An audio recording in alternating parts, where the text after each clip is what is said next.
So, good afternoon. Ito yung video presentation natin nitong promo kit na LPB. We have Orange Pi PC na merong 1GB RAM. Nandyan na po yung SD card na class 10 dun sa ilalim. And then we have USB to LAN, gigabit 3.0. And then meron tayong dalawang LED lights. And then meron tayong circuitry dito for anti-reverse voltage. And also yung pin protection ng coin pin. Nandito yan lahat sa circuit na to. Although wala tayong nilagay na CB, pero we have a circuit here para sa anti-reverse voltage. And then ito yung power supply niya. Meron tayong 2 rated 5 volts 3 ampere na buck converter.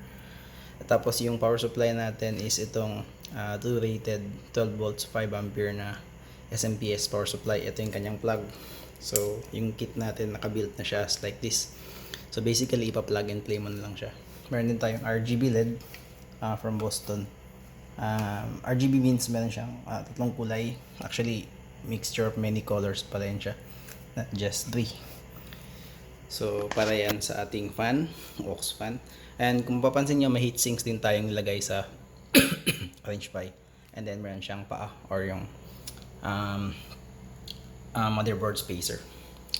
Tapos meron tayong ito, syempre ito yung cover ng fan. And then coin slot, multi-coin slot ng Allen. So basically, yun nga, ang kit na ito po ay plug and play. Naka-test na ito siya bago pinapadala. Also naka-license na rin. This is actually LPB kit, ready to use. So for this one, may promo din tayo boss na pwede nating idagdagan ng AP. So kapag binili natin yung AP, yung mga access point na yan, we have H-Link, Choices, and AW71 and comfast A314N. So kapag sinama natin siyang bilhin together with the kit, okay, by the way kasama rin yung mga LAN cable. The LAN cable 1 is papuntang computer internet source, okay, papuntang PLDT. So it's actually 4 meters. LAN cable 2 is yung 10 meters from AP, yung WAN ng AP. Yan, kakabit mo man yan siya dun sa adapter niya, yung PoE adapter niya. So kakabit mo siya dun sa PoE port. Tapos yung LAN port ng adapter, meron din siyang kasamang LAN cable 5 meters going sa USB LAN ng ating kit. So yun, after may install yun, okay, if ever meron kang AP, you can just buy the kit. If wala, you can just buy the AP kasabay ng kit para mas mayroon siyang additional discount. So you just need to power this up.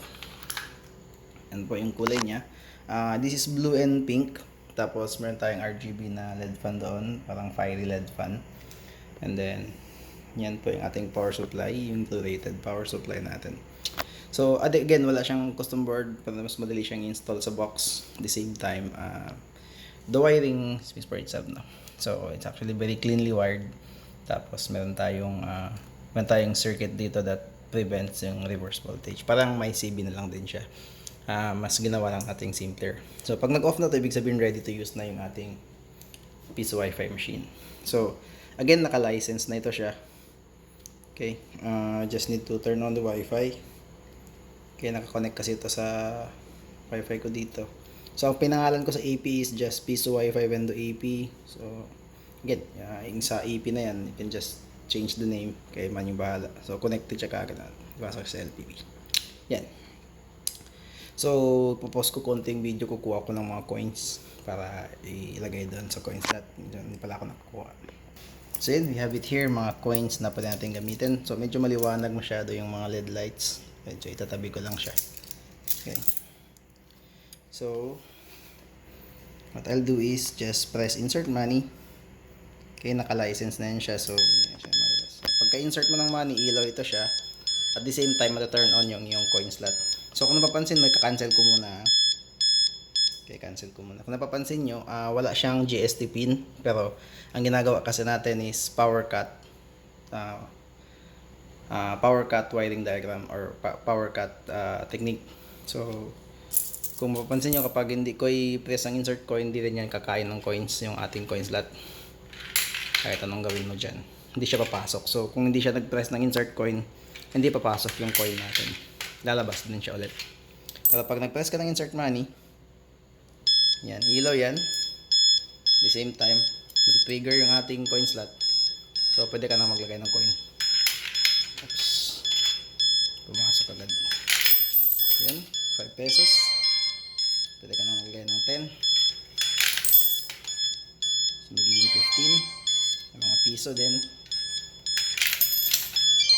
Okay, so, accepts ito siya 1, 5, 10, new and ito. May new ako na 10 pesos, 5 pesos. Yan, so, magiging 21. Another 10 pesos. So, piso. Okay. May piso pa. Last na. So, done paying tayo. So, magkakaroon ka na ng time. So, yun po ang ating presentation ng kit. So, basically, ganun lang siya kadaling i-install. Okay, plug and play na lang talaga siya. Before namin sinesend, tinetesting namin dito. Yan. Lahat ng units. So, meron tayong 9 hours. Okay, so connected na ako sa Wifi. Pwede tayong mag-YouTube. Okay, tayo natin yung mga kantang pambata. Okay, yan.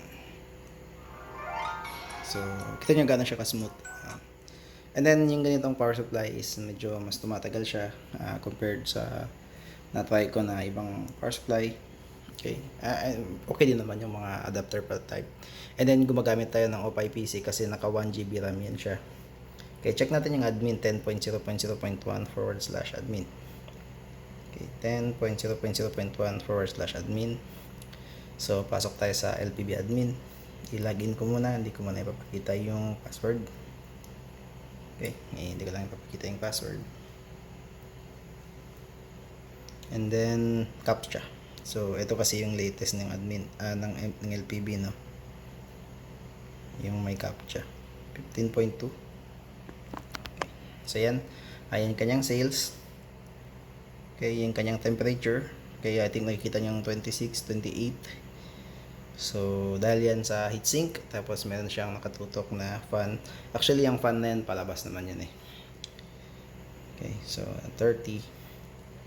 Tayo sa maintenance, before natin sinisend, nilalagyan na natin ng license para plug and play na talaga. Tapos yung license na yan, pinapasa din namin yung ownership para mapunta talaga sa inyo yung license. So, nandyan po yung license. Okay, fully updated and fully activated po siya doon sa taas.